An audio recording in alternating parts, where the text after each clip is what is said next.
যে ফেরাউনকে আল্লাহ সাগরের জলে ডুবিয়ে মারলো, যে নমরুদকে আল্লাহ শেষ করে দিল, যে কারণকে আল্লাহ শেষ করে দিল, সে আল্লাহ আজও আগের ক্ষমতা নিয়ে আছে না নাই? এজন্য বিয়াদিহিল মুলক, তার হাতে ক্ষমতা। ওহু আলা কুল্লি শাইইন কাদির, তিনি চাইলে সব করতে পারেন। তিনি রাজারে প্রজা বানাতে পারেন, প্রজারে রাজা বানাতে পারেন, ধনীরে গরিব বানাতে পারেন, গরিবরে ধনী বানাতে পারেন। তিনি সাগরকে মরুভূমি করতে পারেন, মরুভূমিকে দরিয়া করে দিতে পারেন। তিনি কে? ওয়া হুয়া আলা কুল্লি শাইইন কাদির, তিনি যেটা চান সেটাই করতে পারেন। চিল্লায় বলেন ঠিক কি না?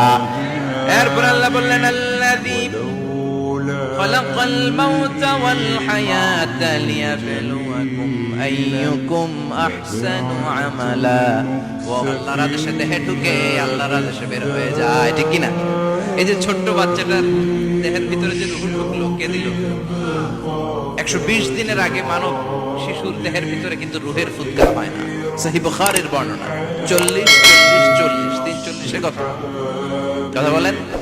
প্রথম 40 থাকে নুতফা, তারপরের 40 হয় আলাকা, তারপরের 40 হয় মুদগা, sperm drop, blood clot and then the little flash.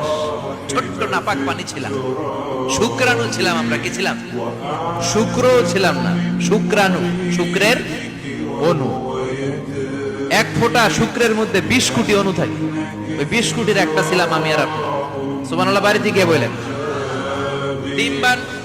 Dimba আমরা ছিলাম না, আমরা ছিলাম ডিম্বাণু। ডিম্বের এই ডিম্বাণু আর শুক্রাণু দুইটা মিলে আল্লাহ আমাদেরকে বানায় ফেলেন জাইগট, সেখান থেকে এমব্রয়ো, তারপরে আস্তে আস্তে ইনিশিয়াল স্টেজ গুলো শেষে একটার পর একটা স্টেজ পার করে তিনি আমাদেরকে বানালেন আলাকা, সেখান থেকে মুদগা, আমাদের দেহের ভিতরে তিনি স্কেলিটন করে দিলেন, কঙ্কাল, মাথার স্কাল দিলেন, খুলি দিলেন, নাক কান গলা দিলেন, আমার রেসপিরেটরি সিস্টেম চালু করে দিলেন। কত ছোট ছিলাম আমি, ক্ষুদ্র ছিলাম আমি।